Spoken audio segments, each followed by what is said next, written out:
Qu'est-ce qu'il y a avec ce look? Les gens qui gagnent 60 000 $ par an sont tout simplement pauvres, alors perdez-vous. Un vrai visage effrayant. C'est effrayant de voir à quel point les pauvres sont arriérés. C'est juste. Puisque vous êtes ici au bureau du gouvernement, pourquoi n'obtenez-vous pas d'aide sociale pour le fond du baril? Ont déclaré mon ex-mari, John, et sa femme actuelle, Emily, que j'ai rencontrée à l'hôtel de ville où j'avais des affaires. Ils n'arrêtaient pas de se moquer de moi ensemble. Ils pensaient probablement que j'allais pleurer et partir, mais je n'étais pas sur le point de leur céder. Imperturbable par leurs mots abusifs, j'ai ouvert la bouche pour répondre. Quoi? 60 000 $ est un revenu mensuel. Quoi? Ils ont tous les deux laissé échapper une réaction absurdement surprise à mes paroles. Tu m'as entendu. 60 000 $, ce n'est rien à voir avec l'ancien John. Alors que je riais bruyamment, John est devenu rouge vif en essayant de se défendre.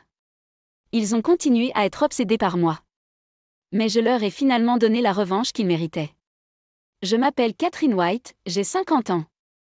Actuellement, je dirige un cours de cuisine en tant que divorcée. J'ai épousé mon ex-mari, John Grishnam, quand j'avais 26 ans. Nous avons eu une fille, Anna. Nous n'étions qu'une famille ordinaire. John était un travailleur salarié, travailleur mais un peu colérique et enclin à la colère.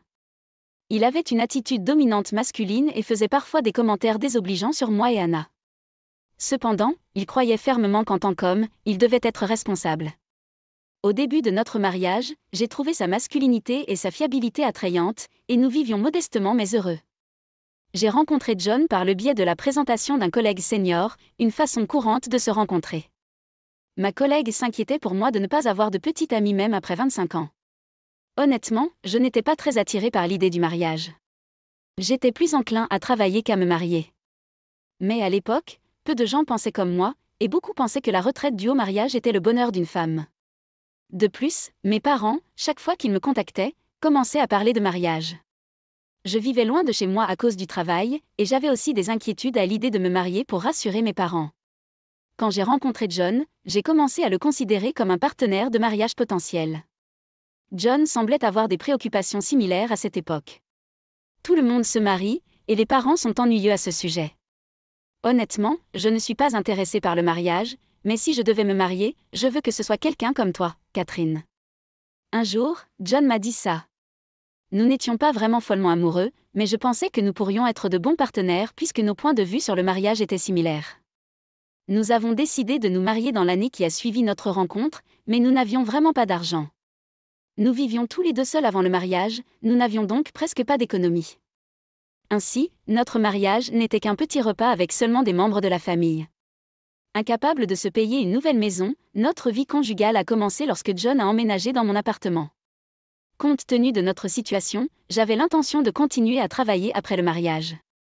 John avait déjà accepté cela, mais après notre mariage, il a commencé à montrer des réticences à ce que je travaille. C'était quelque temps après notre mariage. Ainsi? Quand allez-vous quitter votre emploi, Catherine? Ces mots étaient comme un coup de tonnerre. Répondis-je, déconcertée. Hein? Je vais continuer à travailler. Je vous l'ai dit. John grommela et parla de mécontentement à mes paroles. Mais travailler donne l'impression que mes revenus sont médiocres. Normalement, tout le monde prend sa retraite après le mariage, n'est-ce pas? Vous devriez aussi. C'était un revirement complet par rapport à nos discussions précédentes. À John, qui a soudainement commencé à dire cela, j'ai ouvert la bouche avec un peu d'agacement mélangé. Pourquoi? C'est un fait que nous n'avons pas d'argent, n'est-ce pas? Vous avez accepté que je continue à travailler. Mais, mon chef de service et mon directeur, ils pensent déjà que vous avez quitté votre emploi. Je ne peux pas simplement leur dire de vous laisser continuer à travailler. J'étais abasourdie. John a apparemment dit à ses patrons que j'avais démissionné. De nos jours, le travail des deux partenaires n'est pas inhabituel. Mais à l'époque, ce n'était pas aussi facile pour les femmes. John, influencé par d'autres, a commencé à penser qu'il était absurde pour moi de travailler et m'a poussé à arrêter. Il a même impliqué ses parents, et ils se sont tous opposés à ce que je travaille. Vous aurez bientôt des enfants, n'est-ce pas? C'est cruel de les laisser à la garderie pendant que vous travaillez. Quittez simplement votre emploi. John vous l'a déjà dit, n'est-ce pas? Il est préférable que les femmes restent à la maison. Même vivant loin, ma belle-mère disait négligemment de telles choses. Malgré ma réticence à abandonner, je me suis retrouvée piégée à la maison. Mais le salaire de John n'a pas augmenté. Notre revenu réduit a eu un impact direct sur nos vies. Tout ce que je pouvais faire, c'était réduire les dépenses. Comptant sur le seul revenu de John, nous devions vivre frugalement. Est-ce que c'est tout pour le dîner? Avant le jour de paix, voyant nos maigres repas, John se forçait à sourire. Que puis-je faire? Nous n'avons plus d'argent. Je travaille. Je mangerai ta part. Je dois travailler pour nous deux. Il disait, parfois même en prenant ma nourriture. Gêné d'être fauché, il a pris de l'argent sur notre budget. J'avais trop honte d'en discuter avec qui que ce soit. John m'a interdit de dire à qui que ce soit que nous étions fauchés, donc je ne pouvais pas emprunter d'argent. Bien sûr, je n'avais pas d'argent pour les dépenses personnelles et le stress s'est accumulé avec John qui ne me permettait pas de travailler. En pensant au divorce, John a dit, si nous avions un enfant, vous n'auriez pas besoin de penser à de telles choses, suggérant un enfant malgré nos finances. Une grossesse dans notre situation aggraverait nos finances. J'ai dit que c'était trop tôt, mais je suis tombée enceinte, ce qui a rendu difficile le divorce ou le travail. Pourtant, j'adorais notre fille, Anna. Heureusement, Anna a grandi en bonne santé. En vieillissant, son salaire a augmenté un peu. C'était encore en dessous de la moyenne, mais nous nous sommes habitués à économiser. En tant que mère au foyer, je pouvais assister à tous les événements de la maternelle et de l'école d'Anna. Ce fut un voyage difficile avec beaucoup de sacrifices, mais nous avons finalement réussi à mener une vie normale. Puis, un jour, John a fait remarquer avec désinvolture, peut-être que tu devrais commencer à travailler bientôt. Rester à la maison tout le temps vous vieillira rapidement. J'étais sans voix à ces paroles. Que veux-tu dire? Lorsque nous avions des difficultés financières, vous avez dit que c'était honteux pour moi de travailler. Maintenant, vous me dites de travailler? John s'est irrité de ma réponse spontanée. Qu'est-ce qui ne va pas? Vous ne voulez pas travailler? Être une femme au foyer n'est que de la paresse. J'ai été choquée par ces mots durs. Ce n'est pas que je n'aimais pas travailler. Mais je ne pouvais tout simplement pas accepter son attitude et ses paroles. La femme du nouveau directeur travaille même après s'être mariée et avoir eu des enfants. Et elle a toujours l'air si soignée. Et vous, Catherine, ne vous sentez-vous pas pathétique? Quel genre de tête faisait-il en disant ça? Avait-il oublié ce qu'il m'avait dit? Il y avait tellement de choses que je voulais dire, mais avec Anna à proximité, je me suis désespérément retenue. Très bien, je vais trouver un emploi. Avec ressentiment, je lui ai dit, et John semblait suffisant, comme s'il en avait un. J'ai donc commencé un emploi à temps partiel à proximité. Un cuisinier dans un supermarché. Anna était alors à l'école primaire. Même si elle a beaucoup grandi, elle est toujours une élève du primaire. Encore jeune et ayant besoin d'attention, et avec des tâches ménagères à faire. En plus de cela, travailler signifiait que j'étais épuisée tous les jours au début. Même en me voyant comme ça, John n'a pas changé. Pourquoi êtes-vous fatigué d'un simple emploi à temps partiel? Apprenez de moi. Il disait avec arrogance tous les jours. Mais être un employé à temps plein est totalement différent de jongler avec un emploi, des tâches ménagères et la garde des enfants. Quand je travaillais à temps plein, ne prenant soin que de moi, je ne me souviens pas d'avoir été aussi fatiguée. C'est juste à temps partiel, mais j'ai aussi des tâches ménagères. Pouvez-vous m'aider un peu? Même le simple fait de vérifier les devoirs d'Anna aiderait. J'ai dit à John. Mais il ne voulait pas coopérer. Devoir. C'est le travail d'une mère. Alors, pouvez-vous au moins aider à faire la vaisselle? Fatigué du travail et tu veux que je fasse le ménage? Les tâches ménagères sont un travail de femme. Chaque fois que je demandais de l'aide, ils me poussaient tous en utilisant l'excuse que j'étais la mère et une femme. Fatigué de son comportement égoïste, j'ai renoncé à attendre quoi que ce soit de John. Puis, quelques années après avoir commencé à travailler, Anna est tombée malade. Au début, nous ne connaissions pas la cause et avons dû nous rendre dans plusieurs hôpitaux. Bien sûr, j'ai pris congé du travail pour être là pour Anna. Mais même si je luttais pour elle, la réponse de John était froide. Est-ce qu'elle fait semblant d'être malade pour sécher l'école? Ne vous absentez pas du travail. Votre salaire diminuera, a-t-il déclaré. Anna visiblement malade, il ne montrait aucune inquiétude, buvant juste de la bière. Finalement, nous avons appris que la maladie d'Anna ne mettait pas sa vie en danger, mais qu'elle nécessitait des visites régulières à l'hôpital. Ayant déjà pris beaucoup de temps libre et ayant besoin de plus, je ne pouvais pas continuer à accabler mon employeur, alors j'ai démissionné. Je sentais que je n'avais pas le choix, mais John était furieux, me lançant des insultes. Vous ne pouvez même pas garder un emploi à temps partiel? Ce n'était que 3 ans? Je sais que démissionner n'était pas idéal, mais je n'avais pas le choix. Pas le choix? Vous vouliez juste redevenir une femme au foyer choyée, n'est-ce pas?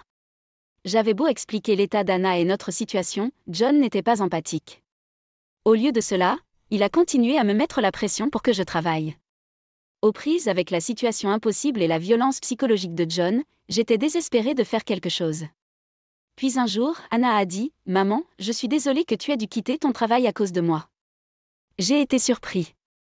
Je savais que les mots de John étaient parvenus aux oreilles d'Anna, mais je ne me rendais pas compte qu'il l'avait fait se sentir coupable. Rempli de regrets et de détermination, je savais que je devais lui montrer que ce n'était pas de sa faute. Ce n'est pas à cause de toi, Anna. Mais je suis heureux que tu sois à la maison. Je veux que tu restes à la maison comme avant. Anna. J'ai beaucoup réfléchi. Ensuite, j'ai eu l'idée de travailler à domicile. Mais que pouvais-je faire? Après mûre réflexion, j'ai décidé de commencer un cours de cuisine à la maison. J'avais toujours eu confiance en mes talents de cuisinier. Avec mon expérience de vie seule et de travail comme cuisinière au supermarché, j'avais un répertoire décent de recettes.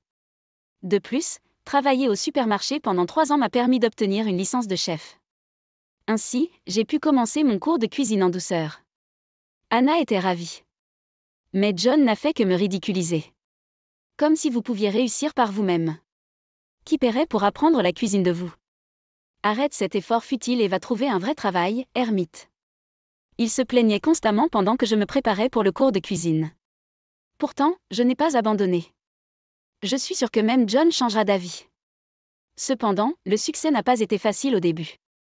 Trouver des étudiants était difficile. Même ceux qui venaient pour un procès devenaient rarement des habitués, comme John l'avait prédit. Il a continué à se moquer de moi.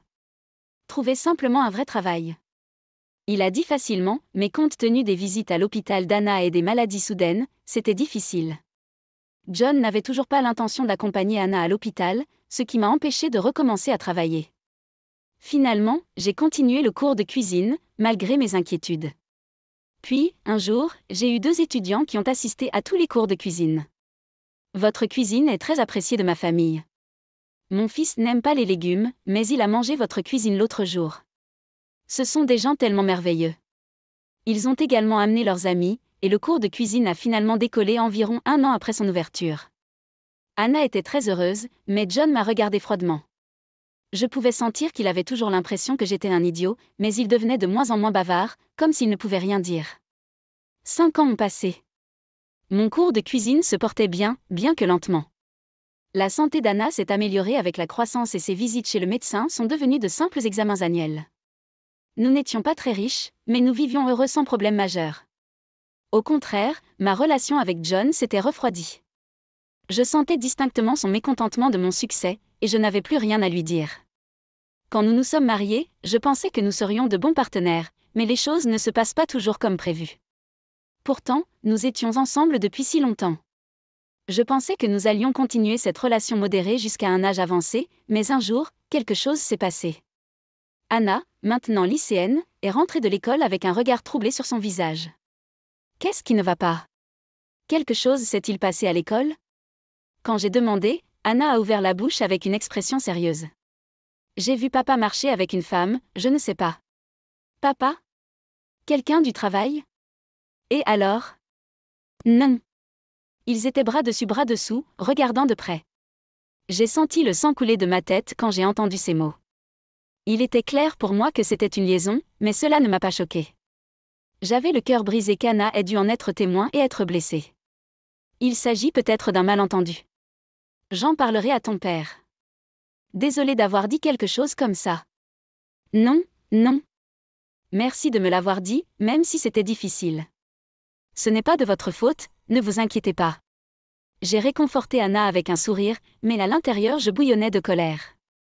Ce soir-là, sentant l'ambiance, Anna est allée dans sa chambre tôt. Anna va-t-elle déjà se coucher? C'est tôt. John a dit avec désinvolture. Après un certain temps, j'ai abordé le sujet principal. Au fait, Anna a dit qu'elle t'avait vu marcher avec une femme. Moi avec une femme? Elle devait se tromper. John a répondu avec un mince sourire, mais je n'ai pas manqué la façon dont ses yeux se sont élancés. Je vais vous pardonner, dites-moi simplement la vérité. Dis-je en le fixant. Il n'y a pas de vérité à dire. Il balbutia. Mais alors que je continuais à regarder en silence, réalisant peut-être qu'il ne pouvait pas s'échapper, il en a ri. Eh bien, je suis attirante, vous savez? Peut-être que cela s'est produit. Ne sois pas ridicule. Vous rendez-vous compte que vous avez blessé Anna? Qu'est-ce que ça vous fait? Toujours me harceler à propos de l'argent, transformer la maison en cour de cuisine sans demander. Je n'ai ni place ni confort dans cette maison. Qu'y a-t-il de mal à chercher du réconfort à l'extérieur? J'étais sans voix à ces paroles.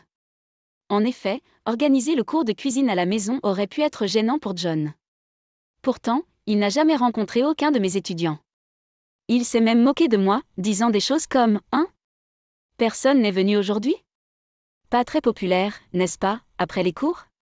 Et ce, malgré le fait que j'étais encore en train de nettoyer, soulignant son inconscience de la présence des autres. Blâmer l'inconfort qu'il ressentait à la maison sur mon cours de cuisine me semblait injuste. De plus, le manque d'argent n'était pas un problème nouveau et était en partie dû à John lui-même. Pourtant, utiliser cela comme excuse pour tromper et blesser Anna est impardonnable. Cependant, le cours de cuisine ne rapporte pas assez de revenus pour qu'Anna et moi puissions vivre. Sachant que je n'avais pas d'autre choix que d'endurer, John m'a dit « Si tu es malheureux, je divorcerai de toi. » J'ai continué ce mariage en pensant que je t'épargne, mais divorcer et se remarier avec elle serait mieux pour mon bonheur. Attendez une minute. Anna aura besoin d'argent pour ses études. Vous pouvez le gagner avec votre cours de cuisine. Si c'est réglé, alors c'est le divorce. John a dit cela et a vraiment ramené à la maison les papiers de divorce le lendemain. J'étais rejetée. Non, pas seulement moi. John abandonnait aussi sa propre enfant, Anna. J'ai négocié la pension alimentaire pour enfants, les frais d'éducation et j'ai même déposé une pension alimentaire pour infidélité. À contre-ségur, John a accepté, alors j'ai consenti au divorce. Mais en fin de compte, je n'ai jamais reçu ces paiements et j'ai recommencé à examiner mon compte bancaire. Pourtant, même en tant que mère célibataire, je n'ai jamais oublié de sourire et de soutenir Anna alors que nous vivions cela ensemble. C'était une période difficile, mais notre malheur n'a pas duré éternellement. Quelques années après le divorce, Anna, maintenant une adulte active, s'est fiancée. Actuellement, elle vit loin pour son travail. J'étais à la mairie pour obtenir une copie du registre de famille pour l'enregistrement du mariage d'Anna. C'est alors que j'ai entendu une voix familière. N'est-ce pas le professeur? Un ton moqueur. Quand j'ai regardé en réponse, il était là, John, comme prévu. Dirigez-vous toujours le cours de cuisine? Ces mots polis ressemblaient plus à de la moquerie. Je me détournai brusquement. Oui. Grâce à son accord de divorce, j'ai pu épouser Jennifer. Je dois être reconnaissant, a déclaré John. Puis, la femme à côté de John rit. Oui. Grâce à son accord sur le divorce, j'ai pu t'épouser, Jennifer. Je dois être reconnaissant. La femme à côté de lui, appelée Jennifer, semblait être la maîtresse qu'Anna avait déjà vue. Sans honte de s'engager avec un homme marié, et aucun signe de remords. Non seulement ils n'ont pas payé de pension alimentaire, mais il n'y a même pas eu d'excuse. La femme qui se tenait à côté de John, qui me regardait, semblait très riche. Je n'ai pas pu m'empêcher de remarquer le sac de marque dans sa main. Remarquant mon regard, John rit encore plus moqueur. Les parents de Jennifer possèdent une entreprise. Vous devez être envieux de ce sac, non? C'est quelque chose que vous ne pourriez jamais vous permettre dans votre vie, n'est-ce pas? Je ne suis pas du tout envieux. Agir dur est inutile. Combien gagnez-vous maintenant? Environ 20 000 $ par an? Il semblait que John était devenu arrogant, soutenu par la richesse de Jennifer. 60 000 $. J'ai répondu. Oh, 60 000 $. Pas mal. Mais avec un tel revenu, vous ne pouvez pas vous permettre de manger quelque chose de décent, n'est-ce pas? John a continué à se moquer de moi bruyamment, comme d'habitude. Pourquoi me provoque-t-il comme ça? Je le regardais fixement. Qu'est-ce qu'il y a avec ce look? Une personne pauvre gagnant 60 000 $ devrait simplement se perdre. Vraiment, un visage si effrayant. L'envie des pauvres est effrayante. Puisque vous êtes ici à l'hôtel de ville, pourquoi ne faites-vous pas une demande d'aide sociale ou quelque chose comme ça? Jennifer s'est jointe à moi, se moquant de moi aux côtés de John. Ils pensaient probablement que j'allais pleurer et rentrer chez moi, mais j'ai refusé d'être intimidée par eux. Sans broncher à leurs paroles injurieuses, je leur ai parlé à tous les deux. Et 60 000 $ est mon revenu mensuel. Quoi? Un revenu annuel de 60 000 $? Ce n'est pas comme le vieux John, vous savez? J'ai dit fort en riant. John, comme prévu, est devenu rouge et m'a répondu. Quoi? À l'époque. À l'époque? Vous étiez toujours autour de 60 000 $ jusqu'à ce que nous divorcions. J'ai vraiment eu du mal à épouser une personne aussi vaniteuse et pauvre. Il a semblé décontenancé par ma réponse. La figure tremblante de John était presque comique. Maintenant, vous êtes marié à une dame qui chevauche les queues de pie de ses parents. C'est génial pour vous. Une vieille dame, dites-vous? Jennifer m'a regardé, clairement offensée par mes paroles. Oui. Tu n'as que quelques années de moins que moi, n'est-ce pas? C'est ridicule que quelqu'un de votre âge vive encore aux dépens de vos parents parce qu'il possède une entreprise. Travaillez vous-même? Jennifer est restée silencieuse à ma question. John n'avait rien à dire non plus. Il semblait qu'il vivait aux dépens des parents de Jennifer sans travailler eux-mêmes. En réalisant cela, je n'ai pas pu m'empêcher de rire. Je n'arrive pas à croire qu'ils doivent subvenir aux besoins de deux adultes comme toi. Bien qu'il soit le président, c'est un parent pitoyable. Que as-tu dit? John a presque levé la main vers moi. Mais semblait réaliser ce qui se passerait s'il faisait quelque chose comme ça ici. Il baissa la main, toujours frustré. 60 000 $ par mois, quel gros mensonge. Arrête de te mêler des affaires des autres, vieille sorcière. Oh, ce n'est pas un mensonge. Et qui a commencé à s'en mêler en premier? Comment une vieille dame comme vous pouvait-elle gagner 60 000 $ par mois? À cela, j'ai commencé à parler avec un sourire sur les lèvres.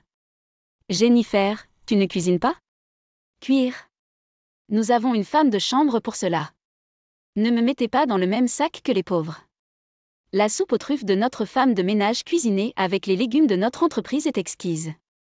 Jennifer a ri triomphalement à ces mots, mais mon sourire n'a fait que s'élargir. Vraiment? Qu'est-ce qui t'arrive, flippant? Je suis content que vous aimiez le plat que j'ai créé. À ces mots, ils semblèrent tous les deux surpris. Après avoir divorcé de John, j'ai continué le cours de cuisine. Mais le cours de cuisine seul ne suffisait pas à subvenir à nos besoins. J'avais décidé de le fermer, mais étonnamment, un étudiant a amené de nombreux nouveaux participants, me demandant de ne pas abandonner. Les gens ont amené plus de monde, et 3 mois après mon divorce, mon cours de cuisine est devenu si populaire qu'il était difficile d'obtenir une réservation. Je veux faire connaître votre cuisine à plus de gens. Un étudiant qui travaillait dans une maison d'édition m'a suggéré de publier un livre de cuisine. J'ai donc d'abord publié un livre de cuisine destiné aux femmes au foyer. Grâce aux femmes au foyer qui ont cuisiné ces recettes et les ont diffusées sur les réseaux sociaux, mes livres se sont incroyablement bien vendus, même à cette époque. J'ai également publié un livre de recettes adaptées aux tout-petits que j'avais préparé avec Anna à la maternelle et des recettes économiques que j'ai créées pendant les moments difficiles. Récemment, j'ai publié des livres de cuisine de différents genres, dont certains avec une approche plus haut de gamme. Parmi eux, le riz à la bardane à la truffe à base de champignons et de sel de truffe a diverses adaptations et continue d'être tendance sur les réseaux sociaux. La femme de chambre de Jennifer a sûrement dû le voir et a décidé de le faire. Je suis fière que le riz à la bardane à la truffe ne soit pas quelque chose auquel la personne moyenne penserait. Vous l'avez inventé? Oui, c'est vrai. Je suis heureux que tant de gens réussissent. Jennifer est restée sans voix à mes mots. Si elle avait fait le plat elle-même, elle aurait peut-être reconnu mon nom comme le créateur, mais il semblait qu'elle se vantait simplement de quelque chose fait par d'autres. Elle n'avait aucune idée que c'était moi qui l'avais créé. Tous deux se turent, réalisant probablement que mon revenu mensuel de 60 000 $ n'était pas un mensonge. Eh bien, je suis occupée, alors je vais y aller. Leur bravade antérieure avait disparu. Laissant la paire dégonflée derrière moi, j'ai terminé mes affaires et quitté l'hôtel de ville. Cependant, ce soir-là, un autre incident s'est produit. John a visité mon appartement. Depuis que j'ai continué le cours de cuisine après notre divorce, je n'avais pas déménagé. Regrettant de ne pas avoir bougé quand John est arrivé, je suis allée à contre-séure à la porte. « Ah, désolé pour tout à l'heure. » dit-il avec un sourire idiot sur son visage alors que je l'accueillais à la porte. « Que veux-tu? » Eh bien, vous savez, je vous ai soutenu et aidé avec votre cours de cuisine, n'est-ce pas? Nous n'avons pas fait de partage des biens, et je sais qu'il est tard, mais je pense qu'il est temps que nous partagions correctement l'argent. Et mon mauvais pressentiment s'est confirmé. John était venu, apparemment avec l'intention de réclamer une part de mes gains. De quoi tu parles? Je ne me souviens d'aucun soutien de votre part. Tout ce dont je me souviens, c'est d'avoir été continuellement ridiculisée. Il n'y avait aucun soutien du tout. Et le partage des biens? De quoi tu parles? Vous savez, vous avez de l'argent, n'est-ce pas? Nous sommes censés le partager lorsque nous divorçons. Nous ne l'avons pas divisé au moment de notre divorce, alors faisons-le maintenant. En entendant cela, j'étais à court de mots. À quoi pensait-il? Pourquoi croyait-il avoir droit à mes gains? C'était difficile à comprendre. Oui. Anna est-elle là? Elle doit être adulte maintenant. Peut-être veut-elle me voir? John, toujours aussi joyeux, dit cela et essaya de jeter un coup d'œil à l'intérieur de la maison. J'ai fermé la porte pour lui bloquer la vue. Anna n'est pas là. Oh! Elle vit loin. Elle va bientôt se marier. En entendant cela, les yeux de John s'illuminèrent. Je me sentais déchirée entre penser que ce n'était pas ses affaires et me demander s'il était heureux du bonheur d'Anna. Mais mes pensées ont été rapidement trahies. Qui est le partenaire? Un homme riche? Eh bien, c'est un homme sérieux à propos de son travail. Génial! Anna a de la chance. Elle est belle comme moi, donc elle peut facilement se marier avec de l'argent. Les femmes ont le mariage comme échappatoire, elles ont de la chance. J'ai dû réprimer l'envie de gifler John. J'avais espéré et été déçue tant de fois auparavant.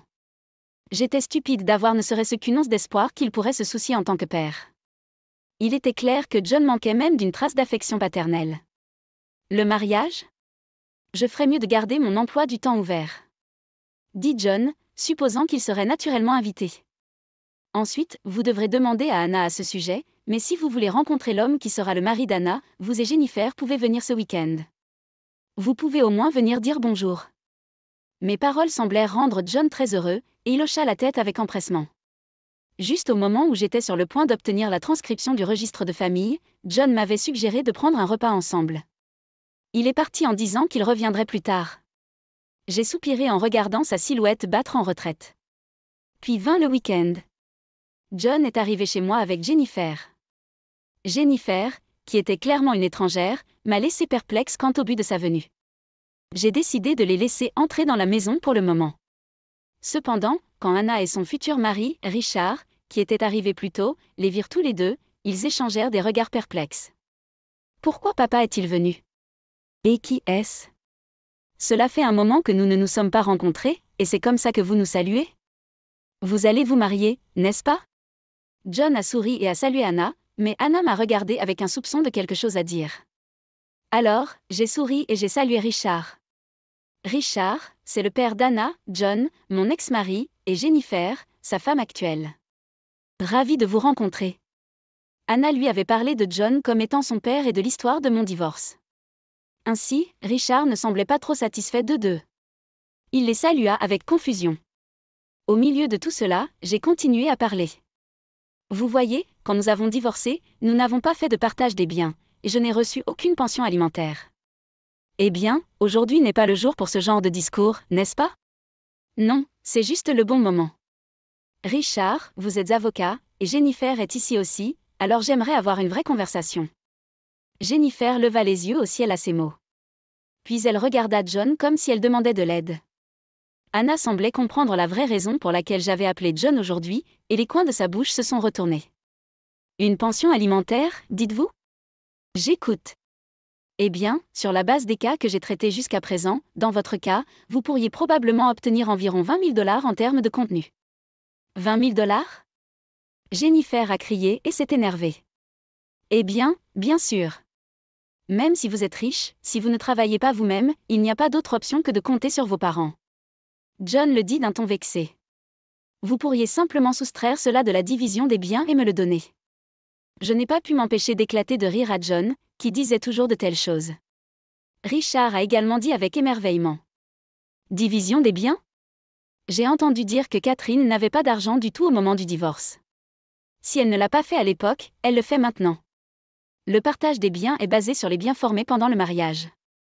Richard explique à John dans un état second. Vous n'aviez qu'environ 6 000 $ d'économie, donc, par simple calcul, vous devrez payer 3 000 $ à Catherine. Quoi?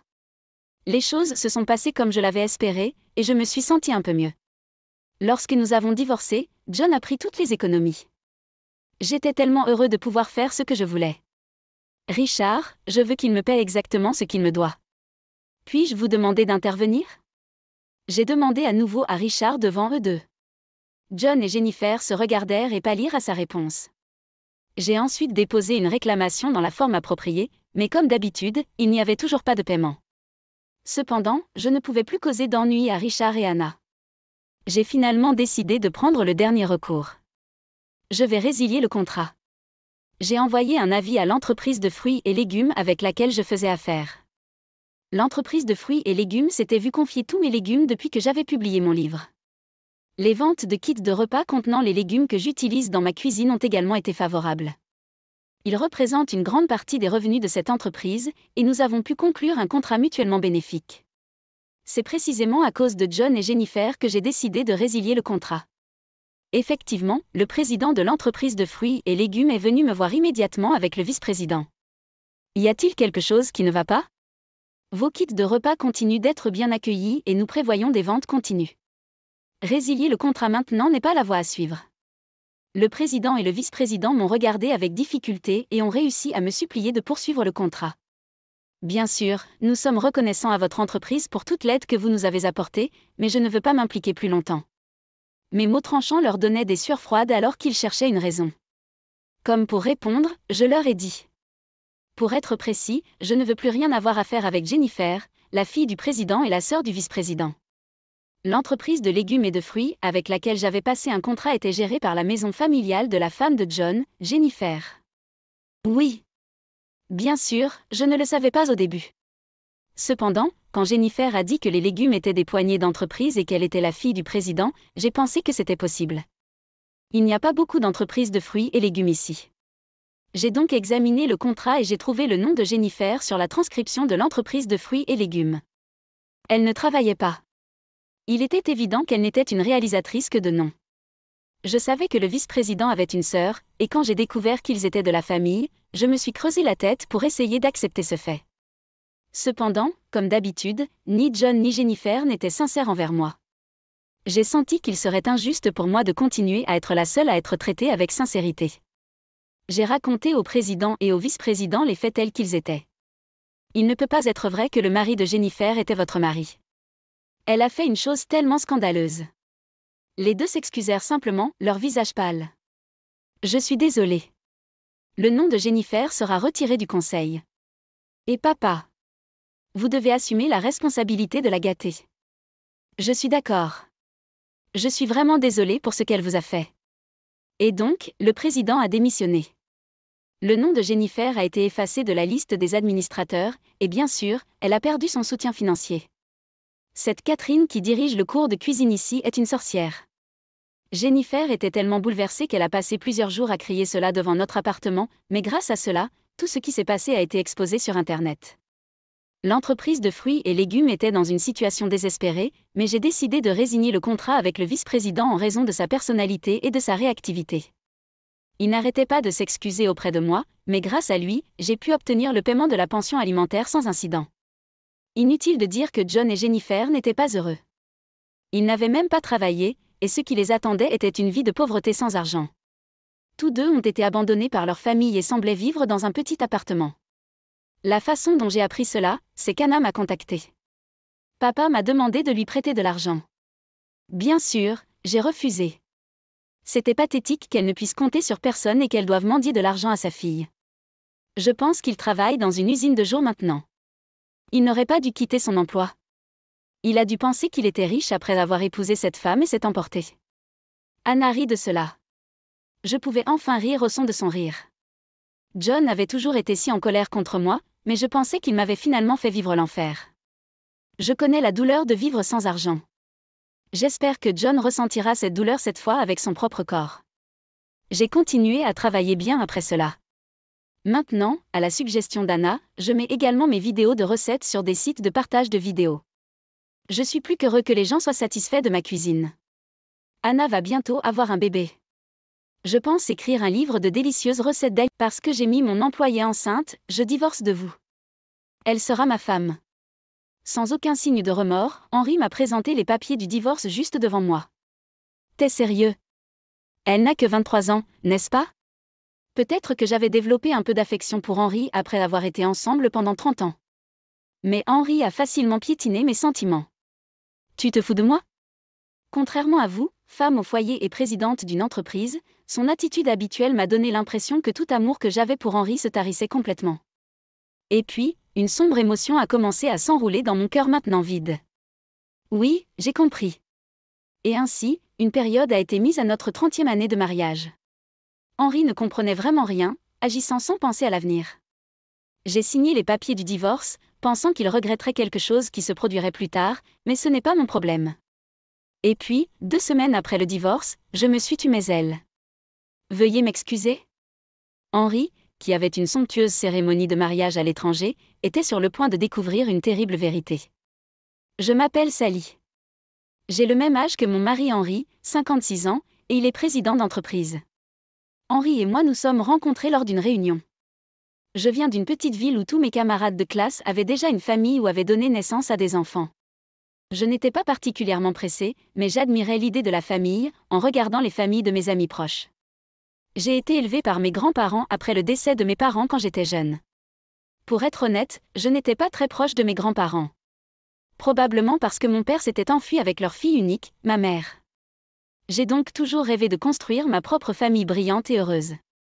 Ce rêve m'a amené à rencontrer Henri lors d'une table de mixage. J'ai aussi été élevée dans une famille monoparentale, donc je peux comprendre ce que vous ressentez, Sally. Au fait, j'envisage de créer une entreprise et j'aimerais que vous me rejoigniez. Sortirais-tu avec moi?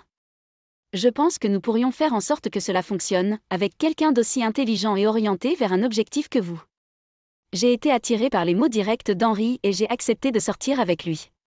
C'est à ce moment-là que mon destin a commencé à glisser, je crois.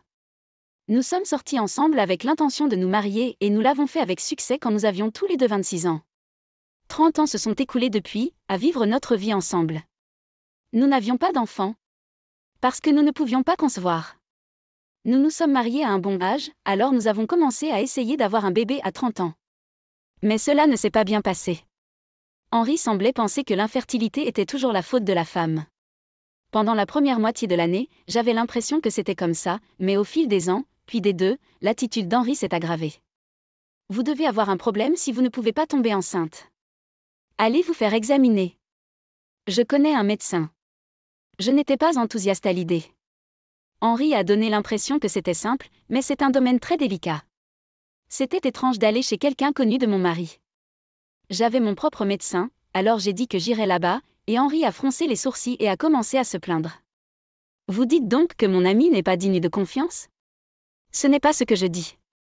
C'est juste que mon médecin connaît mieux mes antécédents médicaux. Très bien, faites ce que vous voulez. Mais ne vous attendez pas à ce que je fasse face à des conséquences. Henri s'enfuit en colère. Malgré sa contrariété, j'ai fortement préféré choisir mon propre médecin et j'y suis allée comme prévu. Le résultat était que je n'avais aucun problème. Le médecin a dit que nous ne saurions pas si c'était de l'infertilité sans tester Henri aussi. Mais en parler ne l'a fait que le mettre encore plus en colère. Il n'y a aucun moyen que je sois stérile. Quelle bêtise ce médecin débitait-il. C'est pourquoi tout est foiré. Si vous étiez allé voir ma connaissance dès le début, cela ne serait pas arrivé. Mais il est trop tard maintenant. Je vous blâme pour nos problèmes d'infertilité. Réparez-le vous-même. Nos tentatives d'avoir un bébé n'ont jamais trouvé de solution, s'éternisant au-delà de nos 40 ans. Je voulais avoir un enfant si possible, mais il semblait qu'Henri ne ressentait pas la même chose. Il pensait que c'était embarrassant d'essayer d'avoir un bébé de plus de 40 ans, et à partir de ce moment-là, nous avons vécu ensemble comme si nous étions des étrangers. Pourtant, en tant que propriétaire d'entreprise, Henri avait besoin d'un successeur. Nous avons donc décidé d'adopter un enfant orphelin comme le nôtre. Notre fils s'appelle Kyle. Il est devenu un adulte sincère et bienveillant. Kyle a maintenant 21 ans. Il va à l'université tout en recevant une formation en tant que successeur de l'entreprise d'Henri. J'ai eu 56 ans et il est temps de commencer à penser sérieusement à la retraite, lorsqu'un incident incroyable s'est produit. Ravi de vous rencontrer, je suis Camilla. Je suis toujours pris en charge par le président. Elle m'a salué d'une manière prolongée, une nouvelle employée de l'entreprise d'Henri. Son arrivée a ajouté une autre inquiétude à ma vie. Ma première impression de Camilla était qu'elle semblait être une beauté qui s'intégrerait parfaitement dans le monde glamour. Elle avait des traits façonnettes, une bonne silhouette et semblait mesurer environ 5 pieds 5 pouces. Elle était mannequin lorsqu'elle était à l'université. Bien qu'elle ne soit plus mannequin maintenant qu'elle a rejoint l'entreprise d'Henry en tant que nouvelle employée, elle dégage toujours une aura indéniable. La raison pour laquelle elle est venue me saluer était qu'elle avait emménagé dans la maison d'Alexandra côté. En fait, l'appartement à côté d'une autre est entièrement loué comme logement de société, principalement pour les employés célibataires. Camilla, vivant seule, a trouvé cela moins cher que de louer un appartement ordinaire, alors elle a opté pour un logement de société. Il est de notoriété publique que la maison du président de l'entreprise se trouve juste à côté du logement de l'entreprise. Au début, je pensais que Camilla venait juste de me dire bonjour. Mais ensuite, elle a fait une déclaration que je n'aurais jamais pu anticiper. Juste entre nous, je pense que le président m'a beaucoup apprécié. Il a même complimenté mon apparence pendant l'entretien, et je viens d'une assez bonne université. Oh, n'étiez-vous qu'un diplômé du secondaire? Oups, désolé pour ça. Sa remarque clairement condescendante me fit trembler de colère. J'ai toujours cru que l'éducation fait partie de ses antécédents. Sans résultat, cela ne veut pas dire grand-chose. C'est comme ça que je le vois. Des étincelles ont volé entre Camilla et moi. J'ai toujours été compétitif, et si quelqu'un me dit quelque chose de désagréable, je ne peux pas m'empêcher de répondre. Mes camarades de classe me taquinaient souvent parce que j'avais été élevé par mes grands-parents quand j'étais à l'école primaire. J'ai donc décidé que je ne voulais pas porter ce ressentiment pour toujours et j'ai mis un point d'honneur à exprimer clairement mon aversion pour tout ce qui est désagréable. Camilla a semblé décontenancée par ma réponse, ne s'attendant pas à ce que je riposte. Mais ensuite, de manière inattendue, des renforts sont arrivés. Salut, Camilla. Comment se passe le travail? Vous vous y habituez? C'était Henry. Bien sûr, il n'était pas de mon côté mais soutenait plutôt Camilla, qu'il adorait. Sally, arrête d'être si enfantine. N'est-ce pas embarrassant pour l'épouse du président? C'est pourquoi je ne veux pas vous présenter devant tout le monde. Ne faites rien de plus pour ternir ma réputation, d'accord? Très bien, j'ai compris. Henry a toujours été comme ça. Il m'a toujours rabaissé, ne prenant jamais mon parti. La raison pour laquelle je vis toujours avec lui, c'est à cause de Kyle. Kyle est encore en 2e année d'université et doit y assister pendant environ 1 an. Mais une fois que Kyle entrera sur le marché du travail, je n'aurai aucune obligation envers Henry et il sera peut-être temps de mettre fin à notre relation. Donc, j'ai juste besoin d'endurer moins de 2 ans de plus. C'est pourquoi j'ai continué à vivre dans ce qui semblait être un mariage de convenance avec Henry. Cependant, l'arrivée de cette nouvelle employée, Camilla, allait inopinément faire dévier mes plans. Moins d'1 an après que Camilla ait emménagé dans le logement de l'entreprise, j'ai découvert quelque chose de grave. Henry. Aimez-vous tant Camilla? Bien sûr. Une jeune fille comme elle est plus mignonne et plus sympathique qu'une vieille dame. Henry avait dit qu'il ne pouvait pas rentrer à la maison ce jour-là en raison d'un accord commercial important. J'ai donc décidé de dîner seule au restaurant. Cela faisait un moment que je n'étais pas seule, alors j'ai pensé que j'allais boire un verre. En marchant dans le centre-ville, j'ai vu Henry et Camilla marcher bras dessus, bras dessous. Et j'étais sans voix quand j'ai vu le bâtiment dans lequel ils sont entrés. Henry avait définitivement une liaison avec Camilla. À partir de ce moment, j'ai commencé à faire des mouvements en secret. Attention à ne pas laisser Henry ou quelqu'un d'autre comprendre. Les mois ont passé, et un jour, Henry a dit avec un sourire effrayant, « Parce que j'ai mis mon employée enceinte, je divorce. » Elle sera l'épouse du président. Il était clair qu'il parlait de Camilla. J'ai regardé Henry en silence. Puis, sans aucune trace de culpabilité, il a jeté les papiers du divorce devant moi. T'es sérieux? Elle n'a que 23 ans, n'est-ce pas? Et pour une nouvelle employée, tomber enceinte de l'enfant du patron, c'est du jamais vu. Qu'elle devienne l'épouse du président de l'entreprise ou non, cela n'a pas d'importance. Pensez-vous sérieusement que vous pouvez assumer la responsabilité de sa vie? Après 30 ans ensemble, j'avais développé des sentiments pour Henry. J'ai essayé de l'avertir avec ce sentiment, mais Henry ne pensait pas du tout et s'est plaint à moi. Vous plaisantez? Je suis le président d'une entreprise. Tant que je serai ici, Camilla ne sera pas menacée et je peux la soutenir. Vous, une femme au foyer non productive, devriez vous inquiéter d'être divorcée et quittée par votre mari. En sentant son attitude habituelle, je pouvais sentir tout l'amour que j'avais pour Henry se tarir complètement. Et puis, de sombres émotions ont commencé à s'enrouler dans mon cœur vide. Ouais, d'accord. Si vous le dites, je ne vous en empêcherai pas, assurez-vous simplement de ne pas avoir de regrets. Je voulais dire que c'était un dernier conseil, mais cela n'a pas du tout résonné avec Henri. Regret? Pourquoi le ferais-je? Contrairement à vous, une femme au foyer sans véritable carrière, j'ai réussi dès le début. Maintenant, vous vivrez comme une femme seule divorcée à 56 ans. Et ainsi, une période a été mise à notre 30e année de mariage. Henri, ayant reçu les papiers de divorce que j'ai signés, a procédé au divorce. Après avoir finalisé le divorce, il s'est marié avec Camilla. Mais cela mis à part, il semblait que mon divorce d'avec lui était couru d'avance, ils sont partis à l'étranger immédiatement après leur mariage. Le but était leur mariage. Peut-être incapables d'inviter des employés à un mariage qui découle d'une liaison, ils ont organisé une cérémonie modeste mais grandiose. Je me demande combien ils ont dépensé. Après leur cérémonie de mariage à l'étranger, ils ont profité de leur lune de miel et sont rentrés chez eux environ 2 semaines plus tard. Après le divorce, Henri a déménagé, peut-être en achetant un condo quelque part pour vivre avec Camilla. Cependant, réalisant qu'il avait oublié quelque chose, il est revenu et je l'ai accueilli avec un mince sourire, lui demandant « Avez-vous vérifié correctement vos relevés de carte de crédit ?» Décontenancé par ma question soudaine, le visage d'Henri montra un mécontentement total. Mais son expression tomba sur mes mots suivants. Je me suis tue, mais elle... Quoi? On dirait qu'elle est accro à un gars. Quoi? Non, de quoi parlez-vous soudainement? C'est impossible, c'est une pure jeune fille. Voir Henri dire cela m'a fait froid dans le dos. Quoi qu'on en dise, le fait que Camilla dépensait dans les boîtes de nuit reste inchangé. Face à un Henri incrédule, j'ai placé une photo devant lui. À ma grande surprise, Henri a laissé échapper un cri silencieux. Vous pensiez que la tricherie et le divorce étaient la fin? Vous pensiez qu'une femme au foyer comme moi ne ferait rien par manque de connaissances? Malheureusement, je me prépare à vous faire payer tous les deux depuis longtemps. J'ai méticuleusement préparé de telles photos. Henri, les mains tremblantes, a réussi à ramasser la photo et à l'examiner. Cet homme blond est le gars? Oui. Soi-disant dans l'une des boîtes de nuit du centre-ville. Camilla semble avoir assez d'argent pour se permettre de jouer comme ça? À en juger par les bouteilles vides autour, il semble qu'elle ait dépensé bien plus de 20 000 $. 20 000 $? Il n'y a aucun moyen que Camilla ait ce genre d'argent. Faisant écho à mes paroles, Henri s'agrippa à la tête. Puis, comme s'il revenait à la réalité, il a commencé à vérifier ses relevés de carte de crédit. Son visage devint de plus en plus pâle. Comme je le soupçonnais, Camilla avait utilisé la carte de crédit d'Henri pour prodiguer de l'argent. Pour elle, c'est comme avoir un guichet automatique qui n'utilise pas son propre argent. Mais la couvre d'attention.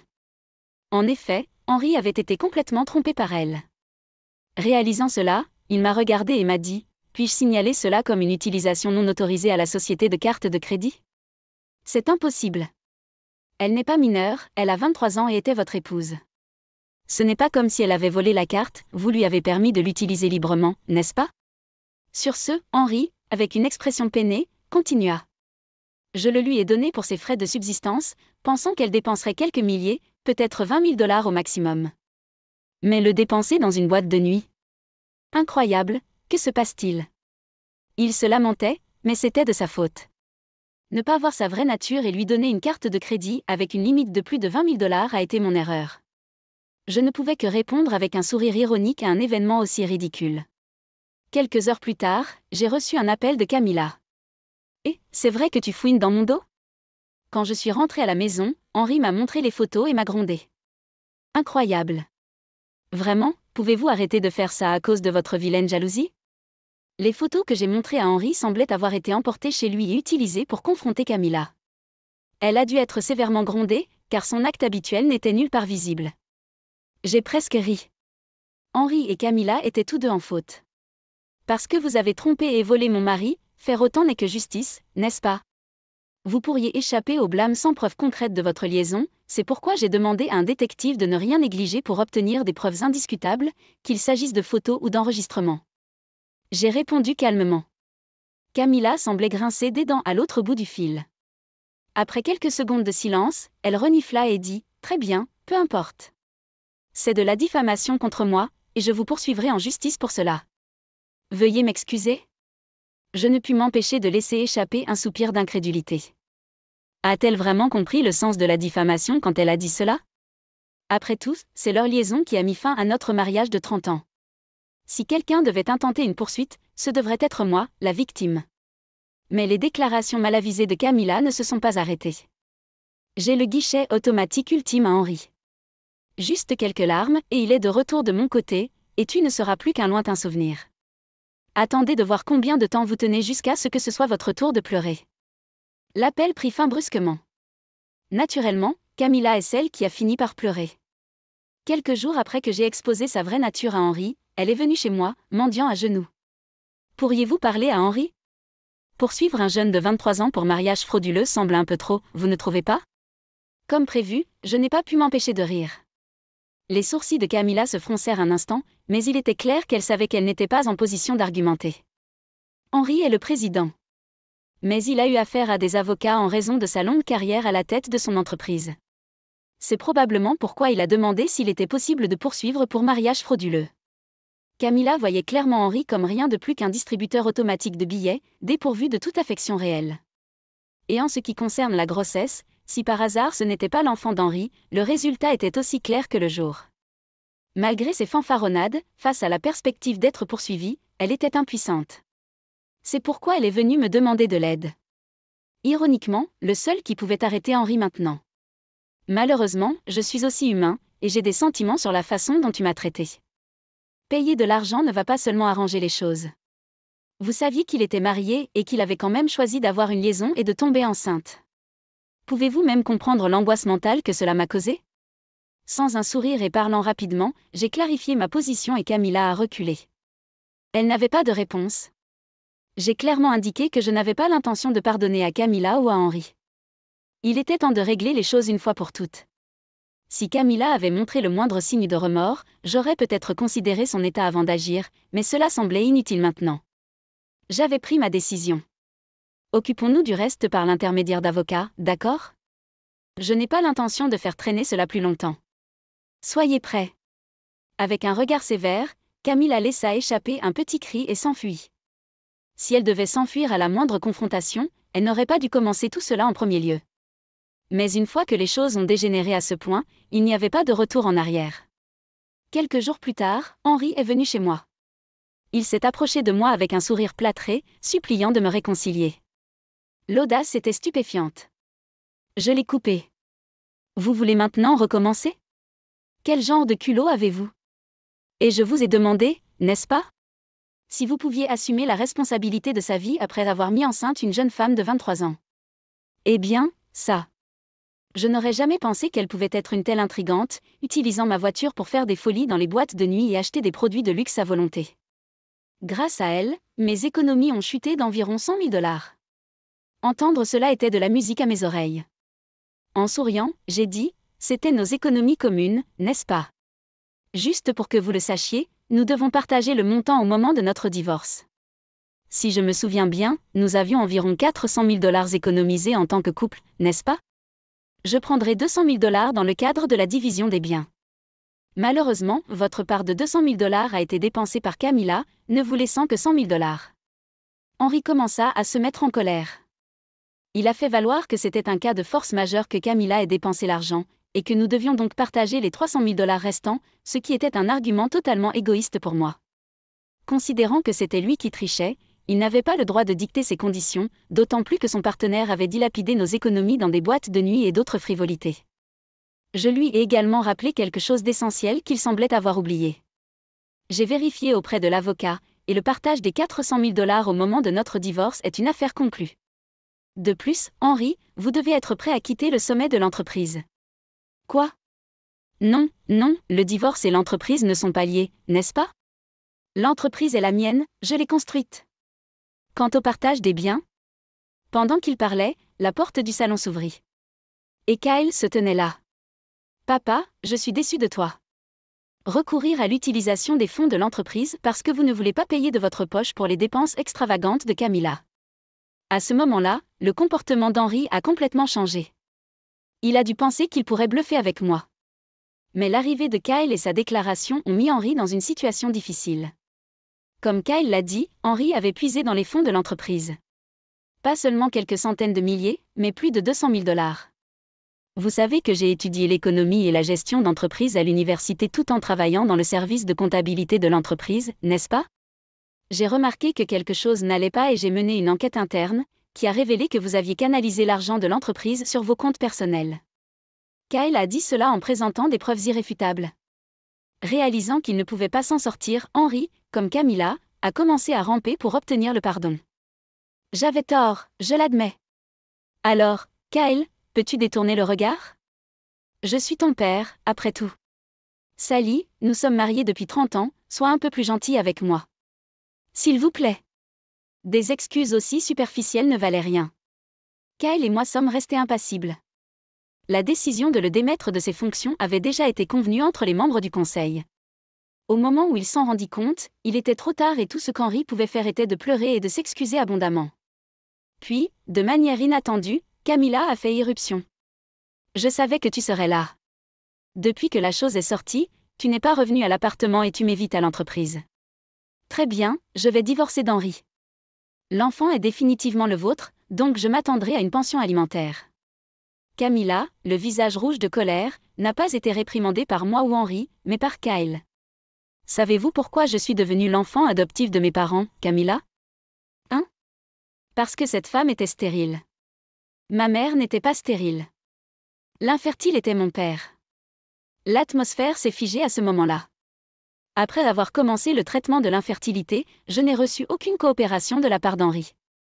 Peut-être qu'il était infertile, mais sans sa coopération pour les tests, je ne pouvais rien faire. J'avais abandonné à ce moment-là, mais maintenant, je ne pouvais pas me débarrasser de mes soupçons. Quand Camilla est tombée enceinte, j'avais une trentaine d'années. Pas beaucoup plus âgée que son âge actuel de 23 ans. La différence dans les taux de grossesse n'est pas significative avant environ 35 ans. Alors, quand j'ai appris que Camilla était enceinte, j'ai décidé de rendre visite à une certaine personne. Le docteur Henry me l'a d'abord recommandé. J'étais vraiment en conflit à l'idée de lui rendre visite, mais je pensais qu'il savait peut-être quelque chose et s'accrochait à cet espoir. C'est là que j'ai appris la vérité. L'infertile n'était pas moi, mais Henry. Apparemment, Henry a fait un test sur l'insistance d'une ex-petite amie avant que nous ne sortions ensemble. Connaissant la fierté d'Henry et leur connaissance, le médecin ne lui a pas dit la vérité et a dit qu'il n'y avait aucun problème. Lorsque je suis allée voir le médecin, Kyle, inquiet pour moi, a insisté pour m'accompagner. Je n'aurais jamais imaginé que nous découvririons une telle vérité. Il n'était pas juste que le médecin ne divulgue pas les résultats exacts des tests. Mais le blâmer maintenant ne changera rien. Tout ce qui reste, c'est le fait que vous, pas moi, étiez infertile.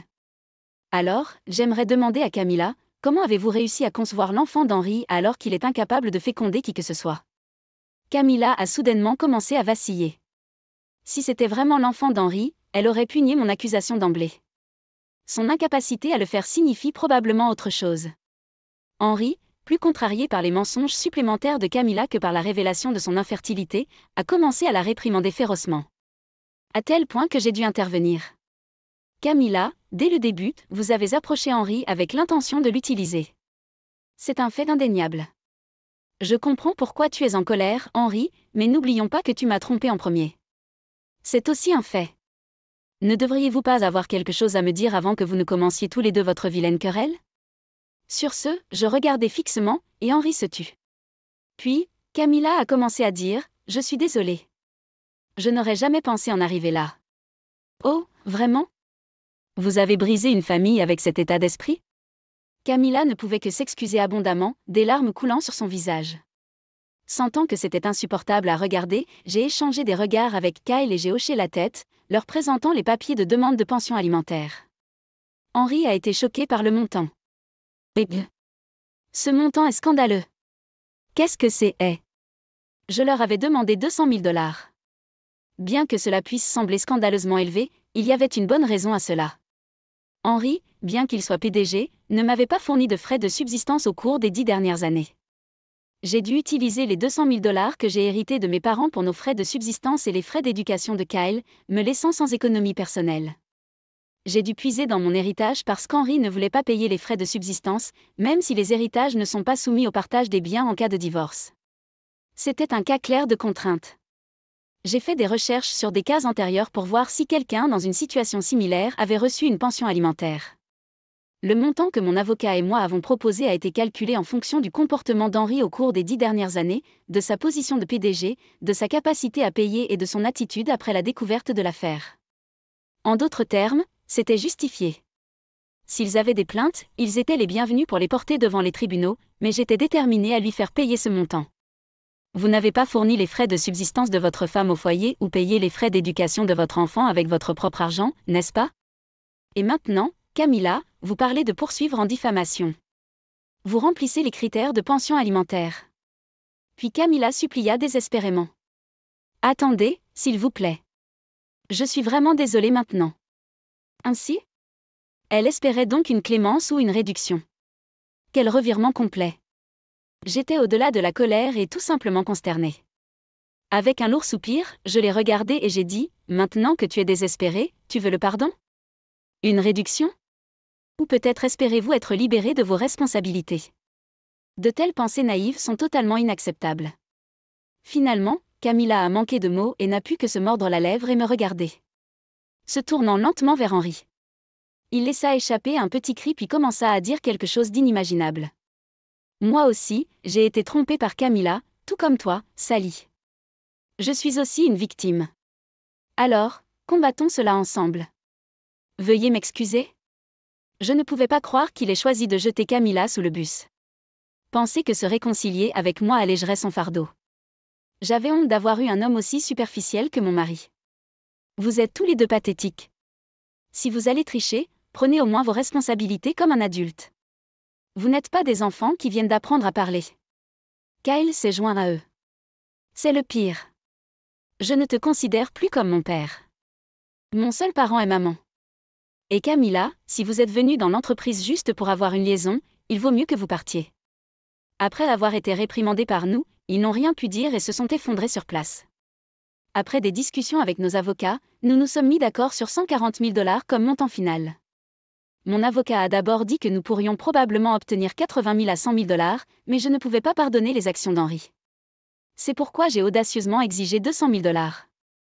Même s'il était un peu réduit, je pariais que nous pourrions encore obtenir environ 100 000 $. La décision de ne pas me fournir, à moi, une mère au foyer, d'argent ou de payer les frais d'éducation de notre enfant, tout en trichant, a été jugée flagrante par le tribunal. En conséquence, Henri et Camilla ont été condamnés à payer 140 000 $. Suite à cela, Henri a été arrêté pour détournement de fonds de l'entreprise, recevant un verdict de culpabilité avec probation. Il a évité la prison mais est tombé dans un abîme financier à cause de sa dette. Bien sûr, lui et Camilla ont rompu. Elle a tenté de confronter le père de son enfant, un gars, mais avec des dizaines de candidats potentiels, elle a fini par ne pas le poursuivre. En fin de compte, l'enfant a été placé, ce qui était probablement mieux que d'être élevé par Camilla. Camilla, ayant démissionné, a trouvé un emploi mal rémunéré et a complété ses revenus par du travail. Henri a été évincé de son entreprise, et avec sa réputation ternie, le réemploi était impossible, maintenant il jongle avec des emplois à temps partiel.